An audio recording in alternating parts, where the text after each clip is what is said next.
व आल इमरान अलल आलमीन।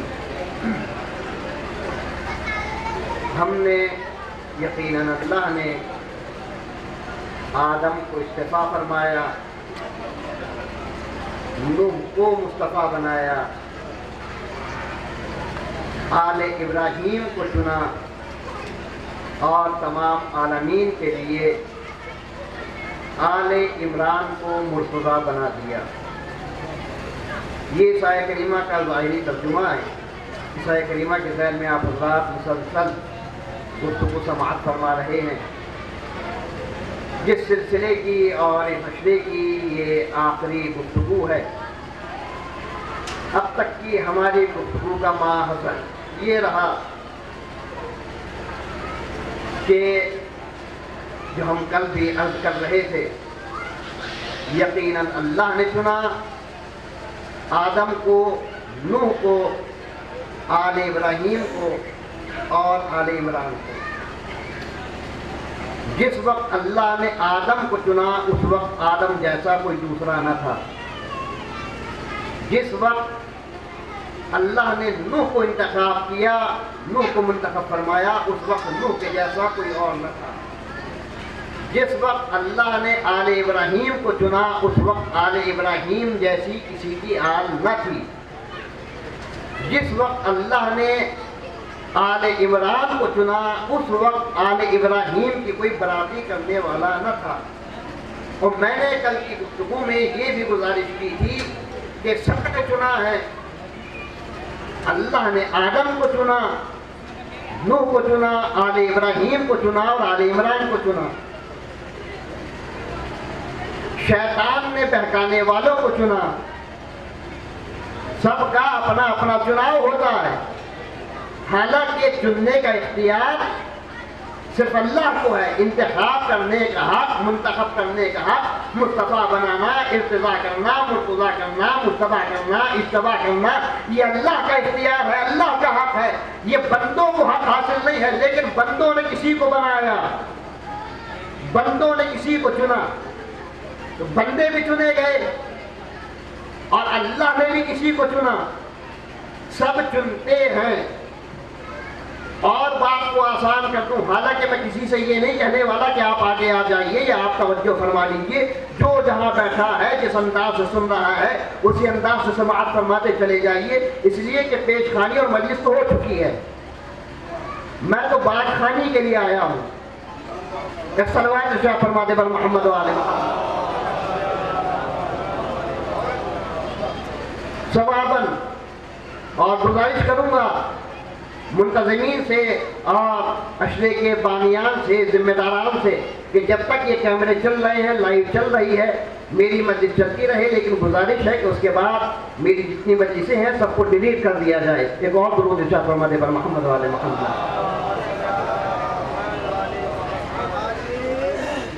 अल्लाह चुनता है। अल्लाह जब चुनेगा तो अपने जैसों को चुनेगा। जिसे बंदे चुनेंगे वो अपने जैसे चुनेंगे। आप क्या समझते हैं मुझे यहां मजलिस पढ़ने के लिए आपने बुलाया है?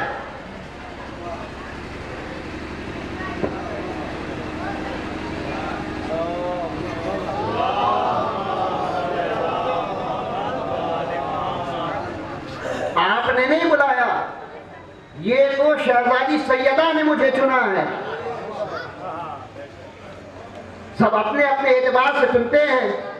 शहजादी ने मुझे चुना है, वरना ये किसी की पावर नहीं है, किसी की ताकत नहीं है कि जो चुन ले।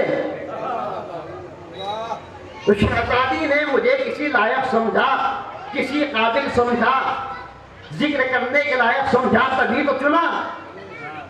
तो अशरे के बानी से, अशरे के जिम्मेदारान से ये गुजारिश है कि चुने तो ऐसों को चुने कि जो चुनने के लायक हो। अगर अंजुमनों को चुना जा रहा है तो इस शर्त पे चुना जाए कि अंजुमन हम तब बुलाएंगे जब मजलिस में फुसलाता पे आके बैठे।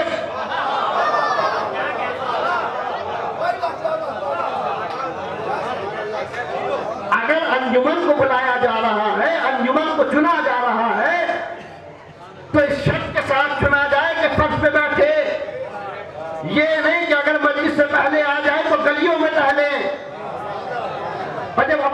सीना जनी का वक्त हो तो सीना जनी के लिए आ जाएं और फिर चले जाएं, नहीं फर्श अज़ा का एहतराम बाकी रखें। और सिर्फ अंजुमनों को नहीं, सबको ऐसा चुना जाए, सबको ऐसों को बुलाया जाए कि जो फर्श अज़ा का तकद्दुस बाकी रखे, फर्श अज़ा का एहतराम बाकी रखे, बरकरार रखे। अगर मर्सी खान बुलाए तो मर्सी खान ऐसा बुलाए कि फर्श अज़ा पर बैठकर मजलिस भी सुने। ये ना हो कि अपना मर्सिया पढ़ा, बस्ता उठाया और चल दिए। उसी तरीके से पेशखानों को चुना जाए। ये ना हो कि पेशखान आए मर्सिये के बाद और अपना सुनाया और मौलाना के बैठते ही गायब। ये जिम्मेदारी है बानिए अशरे की, बानियाने मजलिस की, जिम्मेदारान की कि देख कर चुना जाए। इसलिए कि ये मजलिस सैयदुल शुहदा है, कोई तमाशा का खेल नहीं है।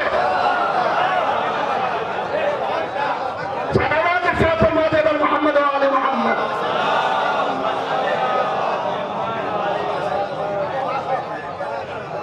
सलामत रहिए।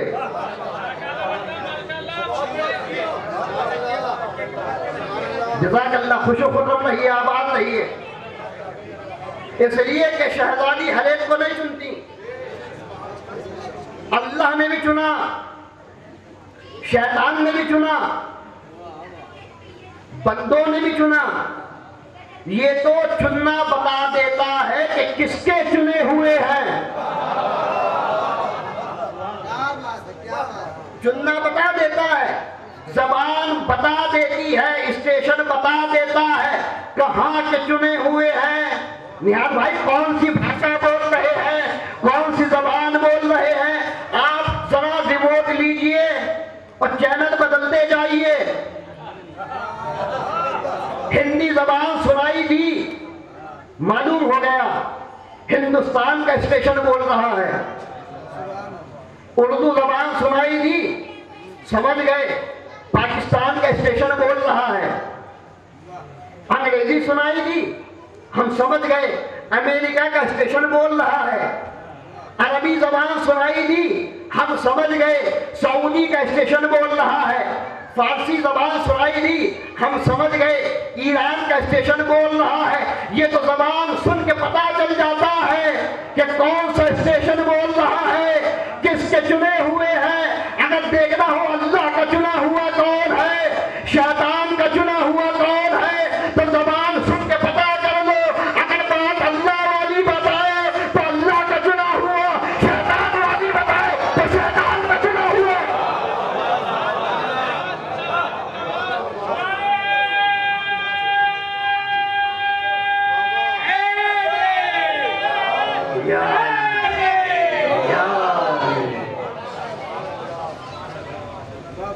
शैतान भी चुनता है, अपने चेले चुनता है। बंदों ने किसी बंदे को चुना, गलत बंदे को चुना। अल्लाह ने नूह को चुना, इब्राहिम को चुना, नूह को चुना, आदम को चुना, आले इब्राहिम को चुना, आले इमरान को चुना, अहले बैत को चुना। शहजादी ने इस वक्त यहाँ खिदमत के लिए, ज़ाकिरी के लिए, जिक्र के लिए मुझे चुना। जैसे मिंबर पर यहाँ इस वक्त जिक्र करने के लिए अल्लाह ने, शहजादी ने मुझे चुना है, वैसे ही फर्श अज़ा पर बैठने के लिए शहजादी ने आपको चुना है। मैं कहना नहीं चाहता, मगर किसी को बुरा लगे तो लगे, मेरी बला से फर्श अज़ा पे बैठने वालों को तो शहजादी ने चुना है। ये गली में खड़े रहने वालों को किसने चुना?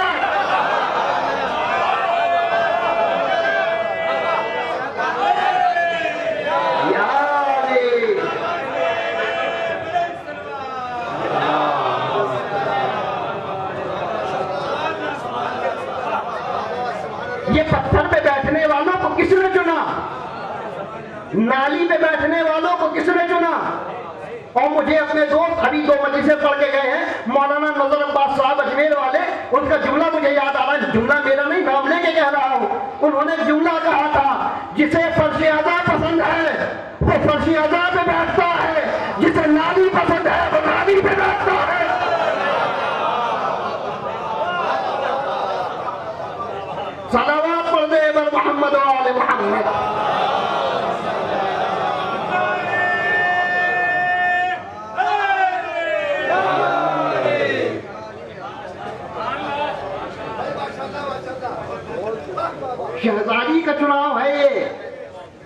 ये इंतखाब मासूम आलमियान का है, ये हर एक को नहीं मिलता। शहजादी चुनती है, मरसिया कौन पढ़ेगा, फोर्स कौन पढ़ेगा, जाकरी कौन करेगा, खिताबत कौन करेगा, नौहा कौन पढ़ेगा, मातम कौन करेगा, ये शहजादी का चुनाव है। सबके अज़ा पे कौन बैठेगा, सुभान अल्लाह कौन कहेगा, बाबा कौन करेगा, नारे कौन लगाएगा, सलवात कौन पढ़ेगा, ये शहजादी का चुनाव है, किसी इंसान का चुनाव नहीं है।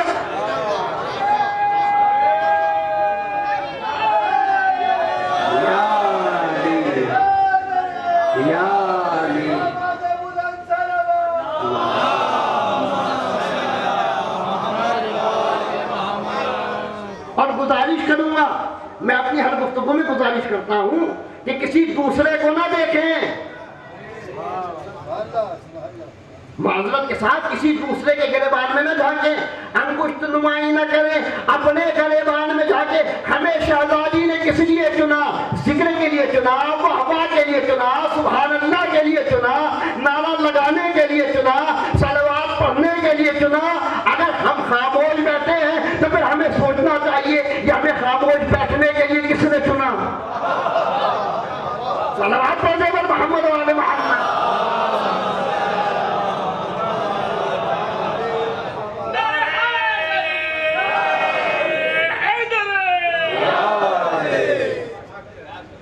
अब कोई ये ना सोचे कि ये मौलाना विला की खिताबत है, खिताबत नहीं है, हकीकत है, इसीलिए खिताबत है। तो मैं आऊं अपने गुफ्तगू की तरफ कि अल्लाह ने आदम को चुना, नूह को चुना। गुफ्तगू के लिए एक वक्त तवील दरकार है। कल मैंने जिक्र किया था, अल्लाह ने आदम को चुना। क्या किस तरीके से चुना? जब अल्लाह किसी को चुनता है तो उसमें दो सिफतें देखता है। किसी को भी चुनता है अल्लाह तो उसमें दो सिफत, दो कुव्वत, दो ताकत, दो कमाल देखता है। या तो इसमें इल्म हो या उसमें शुजाअत हो। ना, मेरी बात नहीं पहुंची। खुदा उसे चुनता है कि जिसमें या तो इल्म हो या शुजाअत हो।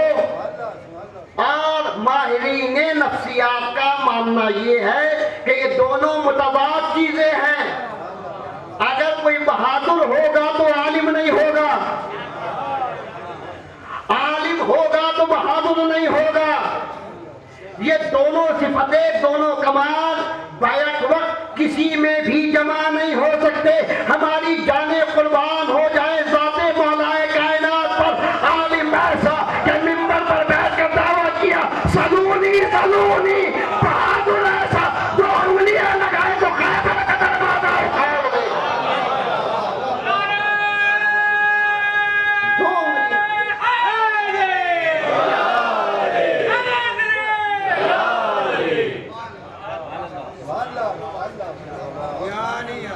दो उंगलियां लगाए, खैबर का दरवाजा।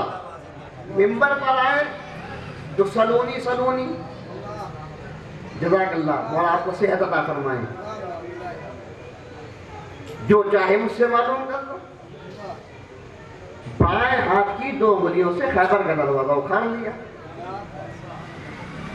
लोगों को ये कहने का मौका मिल गया, ये तो मुआजिज़ा हो गया कि इतना वजनी दरवाजा जिसे 40 आदमी खोलते हों, 40 आदमी बंद करते हों, इतना वजनी दरवाजा मौला अली ने बाएं हाथ से, मैं जोर दे के कह रहा हूं और वादे कर दूं, दाएं हाथ से नहीं, बाएं हाथ से।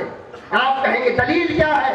दलील ये है कि अली के दाएं हाथ में तो तलवार है, जुल्फ़िकार है, और जरी के भी मैदान में तलवार नहीं छोड़ता। बाएं हाथ की दो उंगलियों से, कहीं तो मुआजिज़ा हो गया। नहीं, मेरा दावा है ये कोई मौजज़ा नहीं। जिसे 40 आदमी बोलते हो, 40 आदमी बंद करवाते हो, उलमा से देखिए, उलमा ने लिखा है इसका वजन कितना रहा। मौला अली ने जब 2 उंगलियों से उखाड़कर फेंक दिया तो उलमा लिखते हैं कम से कम वजन उसका लिखा है तो उसमें वजन कितना था। लिखते हैं उलमा के कम, सबसे ज्यादा कम वजन कि जब मौला अली ने फेंक दिया उखाड़कर तो 70 आदमी मिलकर उसे उठाना तो दूर हिला भी ना सके, इतना वजनी दरवाजा था। कि ये तो मौजज़ा हो गया। मैं कहता हूं नहीं, कोई मौजज़ा नहीं, कमाल की बात है। अगर इतनी छोटी छोटी बातें हमारे मौला अली के लिए मौजज़ा होने लगी तो चल गया काम। ये अली के लिए कोई मौजज़ा नहीं था, तुमने अली को पहचाना ही नहीं। अली उस अजीमुल मर्तबत शख्सियत का नाम है।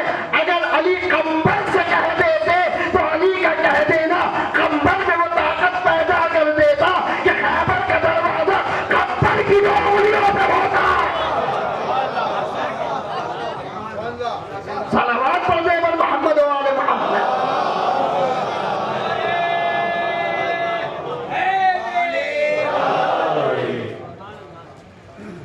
मैं आना चाह रहा हूं जनाबे नूर तक, लेकिन आ नहीं पा रहा हूं। इंशाअल्लाह मौला अली ने बहादुर ऐसे कि खैबर का दरवाजा उखाड़ दे, आलिम ऐसे के मिंबर पर बैठकर दावा फरमाए सलूनी सलूनी अम्मा शेतुम कब्ल अन तफ्क़िदूनी इन्नी अअलमु तुर्क़ अस्समावाति मिनल अर्ज़। जो चाहे पूछ लो, जो चाहे मालूम कर लो, इससे पहले कि तुम मुझे खो बैठो। मैं जमीन से आपसे बुलवाना चाहता हूं मैं। अच्छा, अगर मिलकर नहीं बोलेंगे तो आगे नहीं बढ़ूंगा आज। क्या? माफ कीजिए, बिल्कुल गलत, बस गलती तो यही हो गई। बिला का मिजाज थोड़ा अलग है, थोड़ा अलग सोचता हूं, बिल्कुल हट के। हालांकि तमाम ज़ाकिरीन और खुतबा पढ़ते हैं, तमाम सामाईन सुनते हैं और कहते भी यही हैं कि अली ने यह कहा कि जो चाहे मुझसे पूछ लो, मैं ज़मीन से ज़्यादा आसमान के रास्ते जानता हूँ। लेकिन याद रखिए, हदीस मासूम का, कौल मासूम का अपनी ज़बान में तर्जुमा कर लेना आसान है, लेकिन समझना महाल है। बस परेशानी तो यही हुई कि आज तक इसका सही अनुवाद, सही ट्रांसलेशन, सही तर्जुमा किया ही नहीं गया। तवज्जो है, 11:30 बज रहे हैं, पीछे वाले सो तो नहीं रहे? पीछे वाले दुरूद इरशाद फरमाते पर मोहम्मद वाले।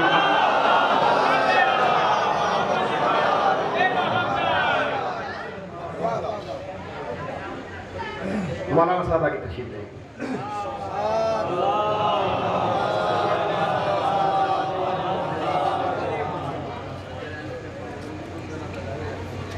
एक और दुरूद इरशाद फरमाइए पर मोहम्मद।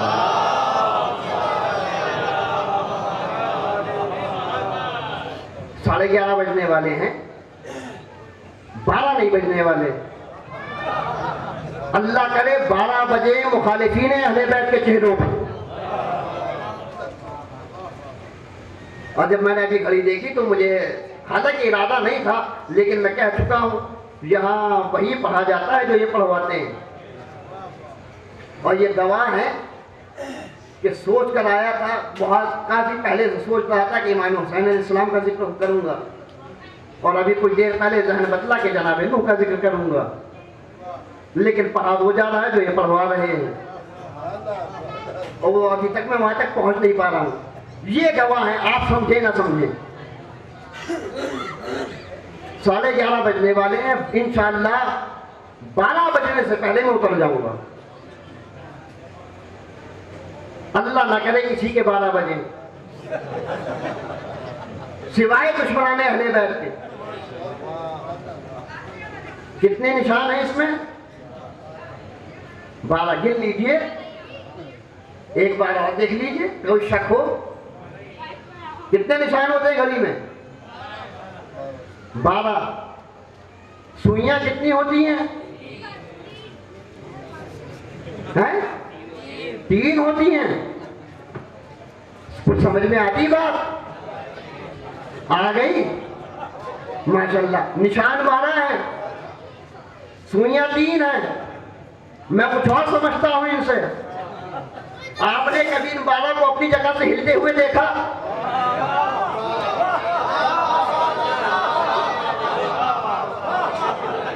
किसी ने देखा हो तो मुझे बताए। ये 12 अपनी जगह पर मुस्तहकम, अपनी जगह पर डटे हुए, अपनी जगह से आज तक किसी ने हिलते हुए नहीं देखा। और ये तीनों जो है आज तक रुकते नहीं हैं, चक्कर लगा रहे हैं। चक्कर नहीं लगा रहे, अच्छा इसे 12 से बाहर जा भी नहीं सकते। तीनों कभी इस दरवाजे पर, कभी इस दरवाजे पर, इस दरवाजे पर। ऐसा लगता है कि तीनों 12 के दरवाजे पर ठीक भाग रहे हैं। सलावत इरशाद फरमाते हैं मोहम्मद और आले मोहम्मद।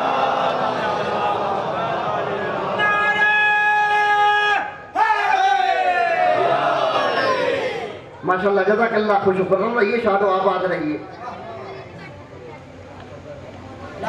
नवाज़ तो मैं अर्ज कर रहा था कि ये तोहफे हैं, इंशाल्लाह याद रखते जाइए। जो मैं अर्ज करने जा रहा हूँ वो बेहतरीन तोहफा है,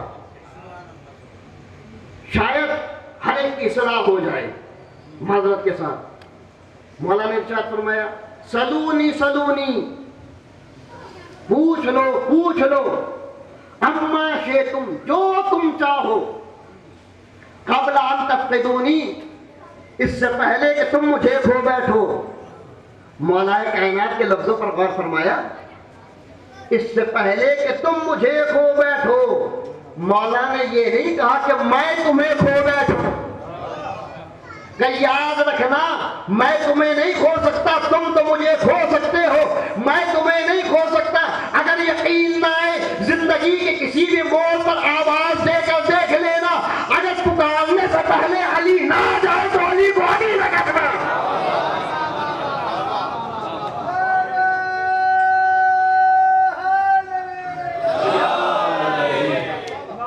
तुम्हारे बुलाने में देर हो सकती है, अली के आने में देर नहीं हो सकती। जो चाहे पूछ लो, जो चाहे मालूम कर लो। इन्नी आलमो तुर्क समावात मिनल अर्ज़, मैं जमीन से ज्यादा। माज़रत के साथ तर्जुमा यही किया जाता है, तो सब यही पढ़ते भी हैं, सुनते भी हैं। अल्लाह कह रहा हूं, पढ़ते भी यही हैं, सुनते भी यही हैं कि मैं जमीन से ज्यादा आसमान के रास्ते जानता हूं। पर आजकल का मजमा बेवकूफ नहीं है। कोई ये सोचे कि हम यहां से कुछ भी पढ़ के चले जाएं, ये तो सुन लेंगे। पब्लिक बेवकूफ नहीं है, अली वाले बेवकूफ नहीं होते, अली वाले समझदार होते हैं। उन्हें चाहिए दलील क्या है। अब आपसे कहा गया और आपने भी सुना कि मौला ने फरमाया, मैं जमीन से ज्यादा आसमान के रास्ते जानता हूं। क्या मौला ऐसा फरमा सकते हैं? अरबी में लफ्ज़े वही हैं, याद रखिए पीछे वाले तक। अरबी के लफ्ज़े वही हैं कि इन्नी आलमो तुर्क समावाते मिनल अर्ज़, मगर इसका अनुवाद, इसका ट्रांसलेशन, इसका तर्जुमा गलत किया गया कि मैं जमीन से ज्यादा आसमान के रास्ते जानता हूं। बुजुर्ग तो बुजुर्ग, बच्चे भी बता देंगे ज्यादा के मुकाबले में क्या आता है। इसका अपोज, इसका विलोम, इसका उल्टा। कम, हर चीज की जिद होती है। जैसे नूर की जिद जुल्मत, तारीकी की उल्टा, तारीकी की जिद रोशनी, जमीन की जिद आसमान, औरत की जिद मर्द, नर की जिद मादा, सही की जिद गलत, हर चीज की जिद होती है। तो उसी तरीके से मौला ने कहा, जो कहा गया कि मैं जमीन से ज्यादा आसमान के रास्ते जानता हूं, इसका क्या मतलब हुआ? ज्यादा की जिद कम, तो इसका तो यही मतलब हुआ ना कि मैं जमीन से ज्यादा आसमान के रास्ते जानता हूं, यानी आसमान के ज्यादा जानता हूं। बात समझ में आई कि नहीं? रुक रहा हूं, अगर किसी को समझ में ना आ रहा हो अभी उठ जाए, बाद में नहीं मैं रुकने वाला, मैं फौरन निकलूंगा इंशाअल्लाह मजलिस के बाद। मैं जमीन से ज्यादा आसमान के रास्ते जानता हूं, इसका मतलब तो यही हुआ ना आसमान के ज्यादा जानते हैं, जमीन के कम जानते हैं। तर्जुमा गलत किया गया। मौला ने ये नहीं कहा कि मैं जमीन से ज्यादा आसमान के रास्ते जानता हूं, मौला ने फरमाया इन्नी आलमो तुरक़स्समावाते मिनल अर्ज़, मैं जमीन से लेकर आसमान तक तमाम रास्तों को जानता हूं। सलावत इरशाद फरमा दे मोहम्मद व आले मोहम्मद।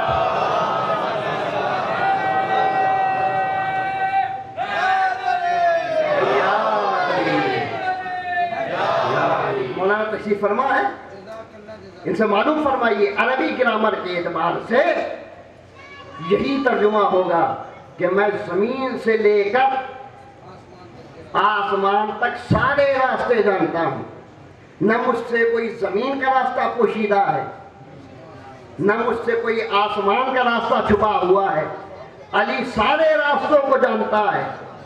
लोगों को ये बात खल गई, अब नहीं पढ़ पाऊंगा माजरत के साथ, जनाब नूह तक नहीं आ पाऊंगा कि अली ने इतना बड़ा दावा कर दिया मैं जमीन से लेकर आसमान तक तमाम रास्ते जानता हूं, मुझसे जो चाहे मालूम कर लो।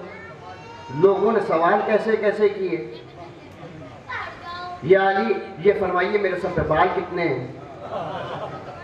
हालांकि मौला फरमा रहे थे, बहते हुए आबशार गिरते हुए झरने को देखकर कह रहे थे कि अगर मैं चाहूं तो इस गिरते हुए झरने के जरिए से तुम्हारे घरों को रोशन कर दूं। आज उसी पानी से बिजली बनी कि नहीं बनी? लेकिन किसी ने ना पूछा मौला कैसे रोशनी होगी। सवाल किए तो ऐसे सवाल, या अली फरमाइए मेरे सर पे बाल कितने हैं? कुर्बान जाए ज़ाते मौलाए कायनात के ऊपर, अली जानते थे अहमकाना सवाल है, बेवकूफ़ी वाला सवाल है, मगर उसे भी जवाब से तशना नहीं छोड़ा। उससे पूछा अगर मैं तुझे बता भी दूं तो गिनवाएगा किससे कि तेरे सर पे बाल कितने हैं? हाँ इतना समझ ले, जितने आसमान में सितारे हैं इतने तेरे सर पे बाल हैं। ऐसे ऐसे सवाल किए। लोगों ने प्लानिंग की, सेटिंग की, मीटिंग की कि किसी मौके पर तो अली ये कह दे कि जरा रुक जाओ अभी बताता हूं, सोचने दो। लोगों ने इम्तिहान दिया। अली से कहा भी गया या अली आप जवाब देने से पहले सोचते नहीं हैं? मौला ने कहा बता तेरे हाथ में कितनी उंगलियां हैं? कहा 10। तूने जवाब देने से पहले सोचा नहीं? सोच ले कम हो या ज्यादा हो। कहा यार सोचना कैसा, हर वक्त मेरे सामने रहती हैं। मैं क्या कर, हर वक्त मेरे सामने रहती हैं। अली ने कहा जवाब का जवाब देने से पहले सोचना कैसा, ये सारी कायनात हर वक्त अली के सामने रहती है, इसमें सोचना कैसा? सोचने की जरूरत क्या है? जो चाहे मालूम कर लो। लोगों ने मीटिंग की, साजिश रची, प्लानिंग की कि कभी तो अली ये कहते कि मैं नहीं जानता, ये जरा रुक जाओ अभी बताता हूं, जरा ठहरो। प्लानिंग करके अली के पास आए। उस वक्त आए जब मौलाए कायनात रहवार पे सवार होना चाहते हैं। घोड़े की एक रकाब में, सीन की रकाब में एक पैर रख चुके हैं, दूसरा पैर पहुंचने वाला है। और मौला अली का तरीका ये है कि एक पैर रकाब में रखते हैं, दूसरा पैर रकाब में पहुंचने से पहले कुरान की तिलावत मुकम्मल हो जाती है। मौला की तिलावत मुकम्मल हो जाती है कुरान मजीद की। लोग आ गए, एक रकाब में पैर रख चुके हैं, दूसरी रकाब में पैर रखा जाना बाकी है। कि यार ये सवाल है, पूछो क्या पूछना है, लेकिन यार सवाल तू लानी है और हम जल्दी में हैं, हमें जल्दी है, हम जरा जल्दी में हैं। मौला अली ने मुस्कुरा के फरमाया तुम्हें क्या जल्दी है, तुमसे ज्यादा तो मुझे जल्दी है। पूछो क्या पूछना है, कहीं ये बताइए कौन से जानवर बच्चे देते हैं, कौन से जानवर अंडे देते हैं? इतना ही तो बड़ा आसान। लेकिन उन्होंने क्या सोचा था कि पता नहीं नाम गिनाना शुरू करेंगे। अली ने 2 लफ्जों में बात खत्म कर दी। जिनके कान जाहिर हैं वो बच्चे देते हैं, जिनके कान छिपे हुए हैं वो अंडे देते हैं। लेकिन बात यहां खत्म तो नहीं हुई। परेशानी तो यही है कि पूरी बात बताई ही नहीं जाती कि कौन जानवर बच्चे देते हैं, कौन अंडे देते हैं। कि जिनके कान जाहिर हो वो बच्चे देते हैं, जिनके कान मख्फी हो वो अंडे देते हैं। दूसरा खड़ा हो गया, यानी आपने कैसे कह दिया कि कौन बच्चे देता है, कौन अंडे देता है, हम कैसे पता करें? हम किसे तलाशते फिरे? जरा फरमाइए, वजाहत कीजिए कि कौन बच्चे देता है, कौन अंडे देता है। मौला ने कहा अगर ये बात तुम्हारी समझ में नहीं आती कि जिनके कान जाहिर हैं वो बच्चे देते हैं, जिनके कान पोशीदा हैं वो अंडे देते हैं, तो सुनो, जो अपने बच्चों को चुगाते हैं वो अंडे देते हैं, जो दाना खिलाते हैं वो बच्चे देते हैं। तीसरा उठा गयाली, अब भी बात समझ में नहीं आई, जरा वजाहत से फरमा दीजिए। अली ने मुस्कुरा के फरमाया जो अपना खाना निगल के खाते हैं वो अंडे देते हैं, जो चबा के खाते हैं वो बच्चे देते हैं। चौथा उठा, या अली बस कीजिए। अली ने कहा बस क्यों करे, अगर तुम यही सवाल कयामत तक करते चले जाओगे तो हर बात अली का अलग जवाब होगा। सलावत इरशाद फरमाने पर मोहम्मद व आले मोहम्मद।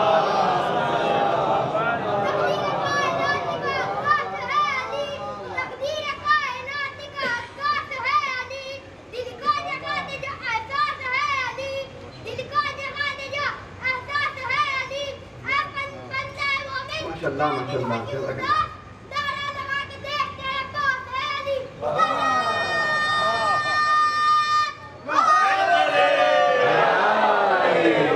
माशाअल्लाह माशाअल्लाह। सलामत रहो, खुशफरम रहो, आबाद रहो, परवान रहो।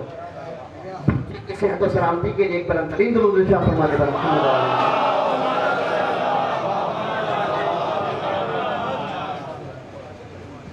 अब ज़हन बड़ा परेशान हो रहा है कि क्या पढ़ूं क्या ना पढ़ूं, क्या छोड़ूं, इसलिए कि बहुत सारी बातें आ रही हैं और जनाब लोगों का तो सब छूट ही गया।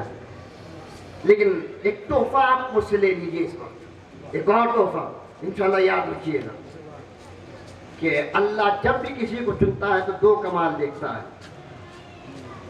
या तो इल्म होगा, या तो बहुत बड़ा आलिम होगा, या बहादुर होगा। दोनों सिफतें, दोनों कमाल एक वक्त में किसी में जमा नहीं हो सकती सिवाय मौलाए कायनात के। अली आलिम भी है, आलिम भी ऐसे के बेमिसाल, शुजाओ बहादुर भी ऐसे के लाजवाब, और अली की जीती जागती तस्वीर का नाम है अब्बास। हम शबी है मौलाए कायनात हजरत अब्बास। अब्बास के अंदर भी वही इल्म होना चाहिए, अब्बास के अंदर भी वही शुजाअत होनी चाहिए। दुनिया वालों ने, अहले जहां ने अली की शुजाअत के साथ साथ अब्बास की शुजाअत और बहादुरी का तो लोहा माना कि यकीनन बाप ऐसा कि 2 उंगलियों पर खैबर का दरवाजा उखाड़ ले, और बेटे की शुजाअत और बहादुरी ये कि अगर तलवार से खत खींच दे तो लश्कर उस पार रुका रहे। खामोश बैठने वालों की खामोशी के ऊपर आपका कुर्बान होने को जी नहीं चाहता क्या बोलने वालों? सलावत इरशाद फरमाने वाले मोहम्मद व आले मोहम्मद।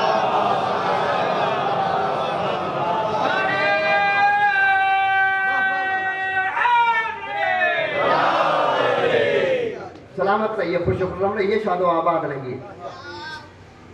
बेटा भी ऐसा बहादुर, बाप भी ऐसा बहादुर। लेकिन बाप तो वो के जिसने दावा फरमाया सलूनी सलूनी, लेकिन बेटे के अंदर, मौला अब्बास के अंदर वो इल्म नहीं था जो अली के पास था। मैं कहता हूं बिल्कुल गलत। अब्बास के पास तो वो इल्म था जो 1,23,999 नबियों के पास भी नहीं था। 1,23,999 अंबिया के पास भी वो इल्म नहीं था जो मौला अब्बास के पास इल्म था। आप कहेंगे दलील क्या, प्रमाण क्या, प्रूफ क्या, सबूत क्या है? उसका सबूत ये है कि कुरान में ये जिक्र हुआ कि जब हजरत मूसा नबी अल्लाह कलीमुल्लाह को ये गुमान हो गया, ये ख्याल आ गया, इस वक्त इस अर्ज पर, इस जमीन के ऊपर तुझसे बड़ा आलिम कोई नहीं। बस यही वो मौका था कि जनाब मूसा से तरके औला हुआ। अल्लाह को ये बात नापसंद आई, नागवार गुजरी। मूसा तुमने ये सोचा भी कैसे कि तुमसे बड़ा जमीन पर कोई आलिम नहीं है? जाओ समंदर के किनारे जाओ, वहां इस तरीके का इस वलिये का एक शख्स मिलेगा, जाकर उसके सामने जानू अदब तय करो, जाकर उससे अभी इल्म लो, पढ़ो, सीखो। सवाल जहन में है मेरा। अब्बास के पास वो इल्म था जो अंबियाए मासबक के पास भी नहीं था। उसकी दलील यह है, जब मूसा को गुमान गुजरा तो हुक्म हुआ जाके खिज़्र से पढ़ो। जनाबे मूसा तलाशते हुए समंदर के किनारे आए, देखा खिज़्र नबी अल्लाह मौजूद है कि अल्लाह का हुक्म है आपसे सीखूं, आपसे पढ़ूं, तालीम लूं, इल्म हासिल करूं। खिज़्र ने इरशाद फरमाया लन तस्ततिआ मइया सबरा, मूसा अगर हमारे सामने इल्म लेना है तो सब्र का दामन पकड़े रहना होगा। ये बिला की खिताबत नहीं है, ये कुरान मजीद है। लन तस्ततिआ मइया सबरा, तुम्हें हमारे साथ सब्र करना होगा, तुम सब्र नहीं कर सकते हो। मूसा ने हाथों को जोड़ा, नहीं हुक्म परवरदिगार है, मैंने सोच लिया था कि मुझसे बड़ा इस जमीन पर इस वक्त कोई आलिम नहीं। हुक्म हुआ आपसे हासिल करूं, आप फरमा रहे हैं मैं सब्र से काम नहीं ले सकता, वादा करता हूं खामोश रहूंगा। ठीक है, अगर हमसे पढ़ना है तो खामोश रहना होगा, सब्र का दामन नहीं छोड़ना है। जब बात तय हो गई तो जनाब खिज़्र मूसा को लेके आगे बढ़े, चलिए हमारे साथ। देखा रास्ते में छोटा सा बच्चा खेल रहा है, पैर पकड़ा, उठाकर पटक दिया, बच्चा जान से गया। मूसा ने पूछा लिया, अल्लाह के नबी बेचारा बच्चा खेल ही तो रहा था, किसी से कुछ कह थोड़ी रहा था, आपने बिला वजह में इस बच्चे को जान से मार दिया। खिज़्र ने कहा मूसा हमने तुमसे कहा था ना खामोशी का रोजा रखना है, बोलना नहीं है। अगर इल्म चाहिए, ये इल्म की सबसे पहली शर्त होती है और ये कुल्लिया है, कानून है कि जिसमें जितना मादे तहम्मुल है उतना ही उसमें इल्म है। मैंने उस बच्चे को मार दिया, तुम बोले तुम हमारे साथ नहीं रह सकते, अल्लाह के नबी माफ फरमाइए, एक मौका और अता फरमाए। ठीक है चलो आगे चले। एक दीवार वो सीधा हालत में थी, गिरने वाली थी। खिज़्र नबी अल्लाह ने दीवार गिराई, दीवार को फिर बना दिया। मूसा फिर बोले अल्लाह के नबी दीवार को क्यों गिरा दिया? वो सीधा थी, खुद गिर जाती, और अगर आपको जल्दी थी गिराने की कि अभी गिर जाए तो दोबारा तामीर क्यों की, दोबारा क्यों बनाई? गिरा दी थी, गिरी रहने देते। मूसा हमने आपसे कहा था ना लन तस्ततिआ मइया सबरा, हमारे साथ सब्र से काम लेना होगा, बोलना नहीं है। जनाब मूसा ने हाथों को जोड़ लिया, अल्लाह के नबी आखिरी मौका, लास्ट चांस, अब नहीं बोलूंगा। आगे बढ़े, समंदर के किनारे पहुंचे, देखा इस दरिया के किनारे कश्ती खड़ी हुई है, खूबसूरत सी कश्ती, प्यारी सी कश्ती। बढ़े, कश्ती में सुराख कर दिया, ये कुरान है, कश्ती में छेद कर दिया।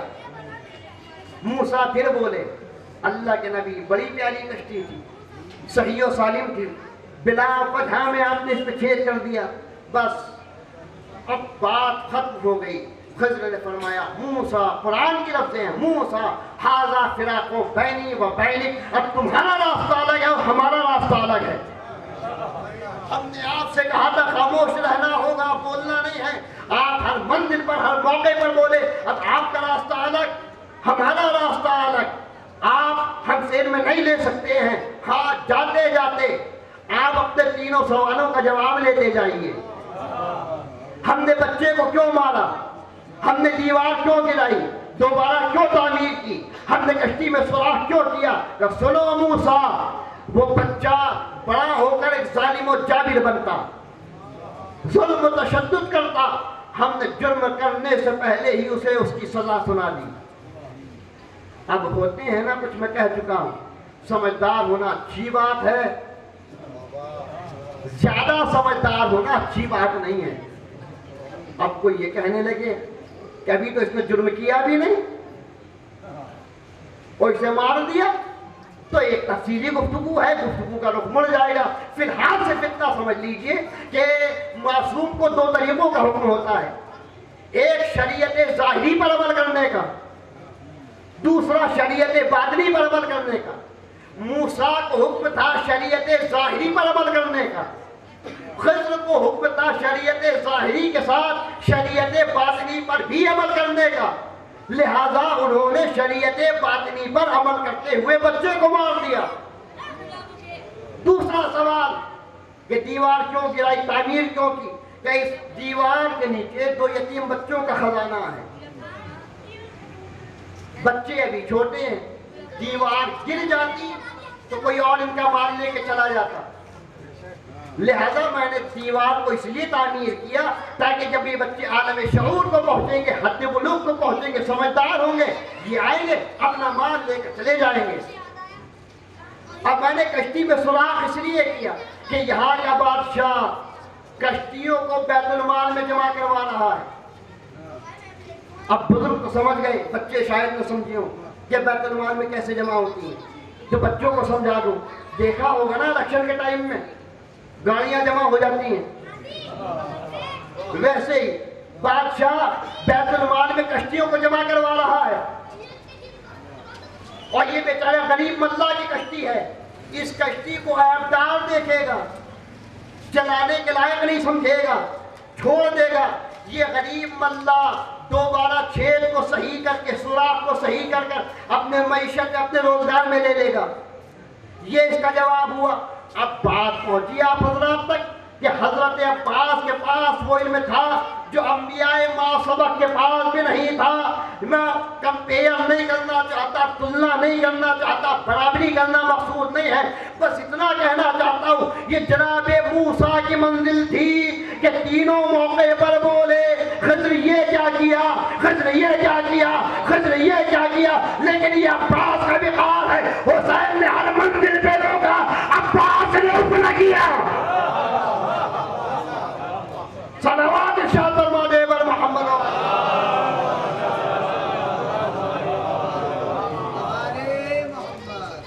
हर मंजिल पर रोका। भैया अब्बास अभी करबला नहीं आई, लेकिन तारीख बताए, रिवायत में दलील दे कि अब्बास ने उफ किया, इमाम ने मना फरमाया, किया जी मौला।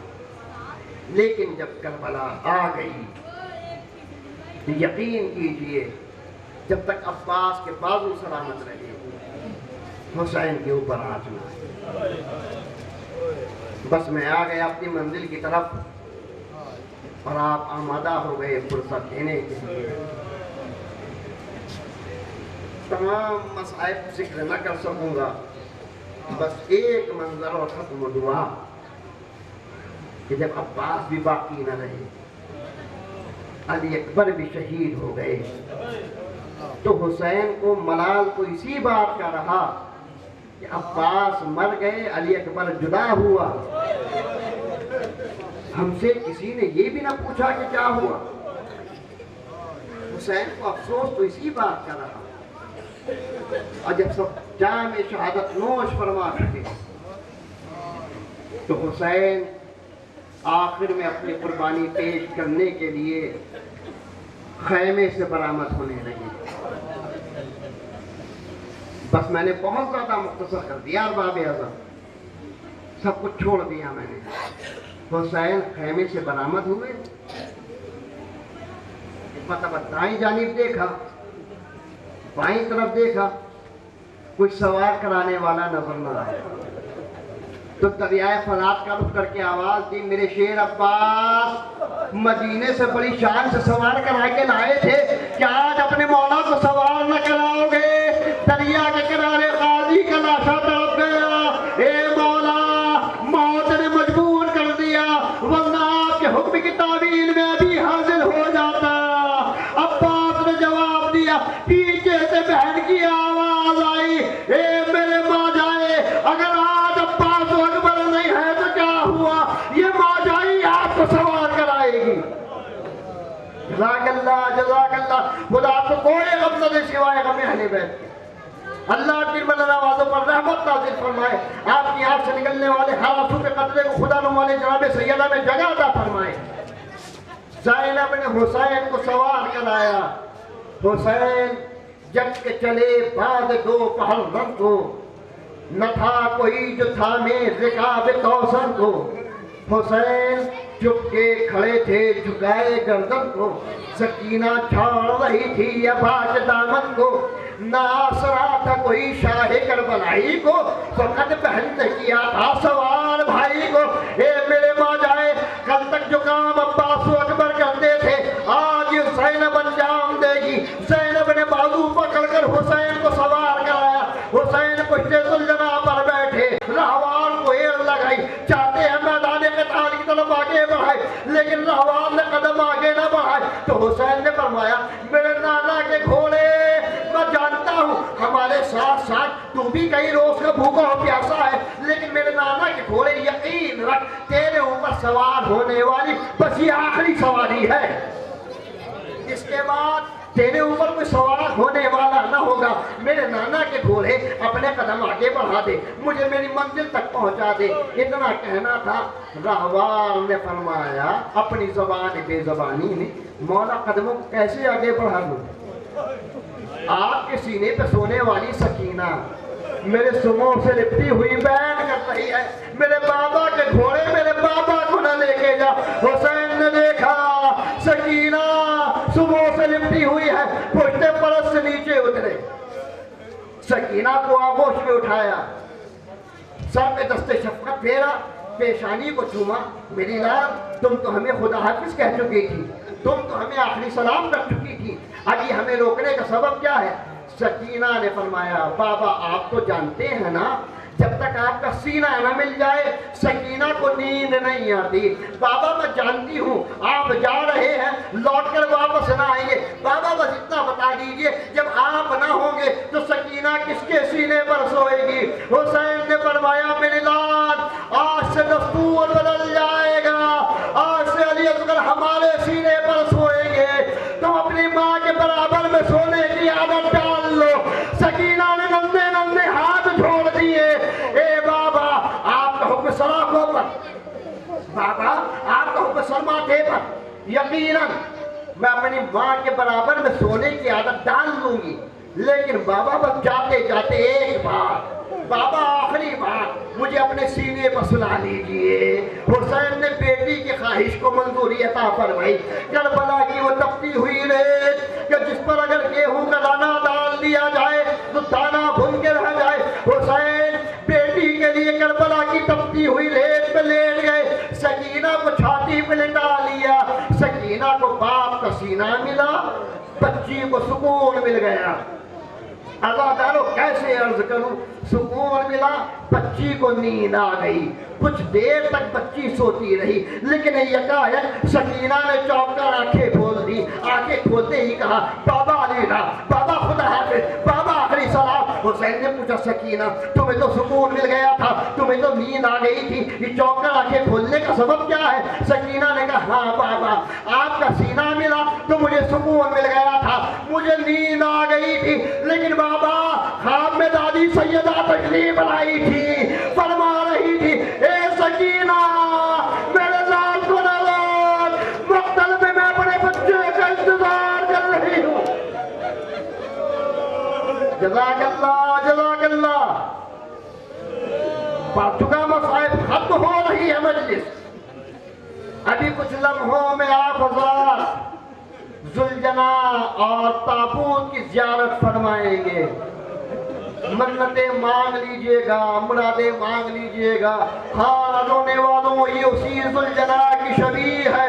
हुसैन पुश्ते फरस पे सवार हुए, हवा को एड़ लगाई, मैदान क़िताल में पहुंचे। हुसैन हमला करते जाते, आगे बढ़ते जाते, कहते जाते, जालिमों, तुमने रहम न खाया, तुमने मेरे बचपन के दोस्त हबीब को मुझसे छीन लिया। जालिमों, तुमने तरस न खाया, मेरे कलियल जवान अली अकबर के सीने पे बर्छी की हनी मारी।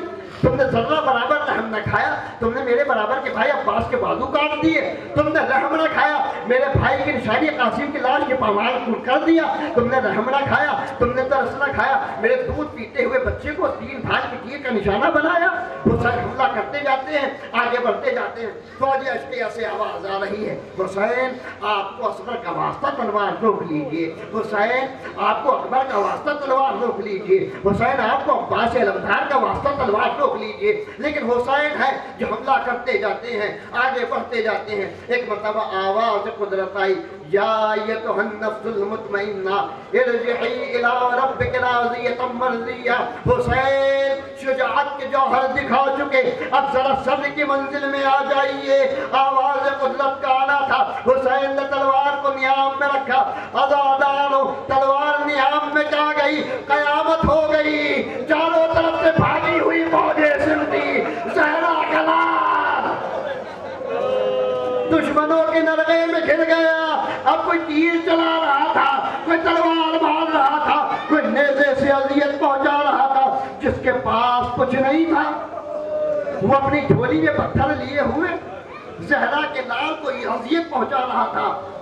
तारीख़ करबला कहती है, किसी शकी ने ऐसा पत्थर रवाना किया कि जाकर हुसैन की पेशानी से टकराया। हुसैन की पेशानी मजरूह हो गई, खत्म हो गई। पढ़ चुका मसाए बर्बाद। हुसैन की पेशानी मजरूह हो गई। हुसैन पुश्ते फरस पे डगमगाने लगे, हुसैन घोड़े की पीठ पर डगमगाने लगे। डगमगाते हुए हुसैन ने एक मरतबा दाईं जानिब देखा, रूहे नबी मुस्तफ़ा नजर आ गई। रूहे नबी ने पढ़ के मालूम किया, मेरे लाल हुसैन, मैं कायनात का रसूल, मैं मोहम्मद अरबी हूँ, तुम्हारा नाना रसूल खुदा हूँ, क्या कुछ मदद दरकार है? हुसैन ने जवाब इरशाद फरमाया, नाना जान हट जाइए, ये हुसैन के इम्तिहान का वक्त है। हुसैन ने डगमगाते हुए बाईं जानिब देखा, रूहे अली मुर्तज़ा नजर आ गई। रूहे अली ने पढ़ के पूछा, मेरे लाल हुसैन, मैं कायनात का मुश्किल कुशा, शेरे खुदा, तुम्हारा बाबा अली मुर्तज़ा हूँ, क्या कुछ मदद दरकार है? हुसैन ने जवाब दिया, बाबा आप भी हट जाइए, ये हमारा वक्त इम्तिहान है।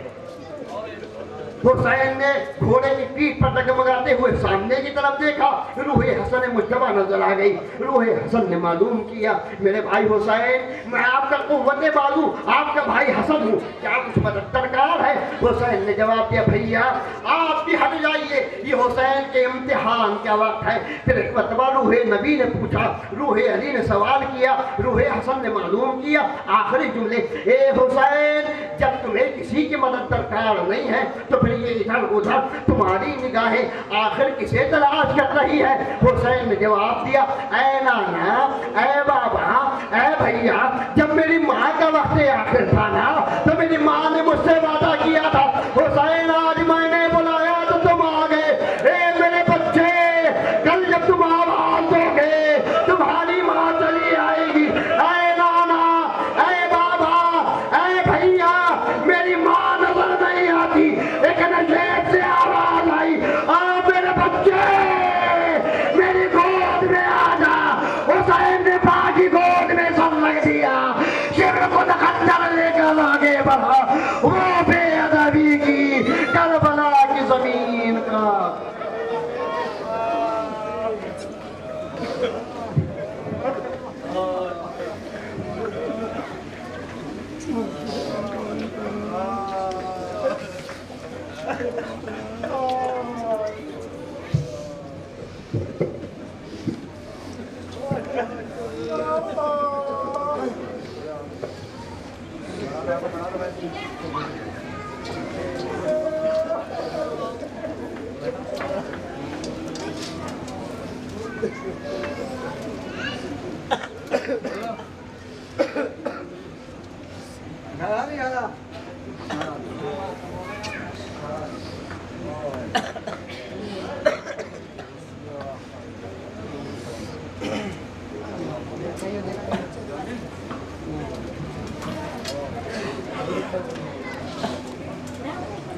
अंजुमने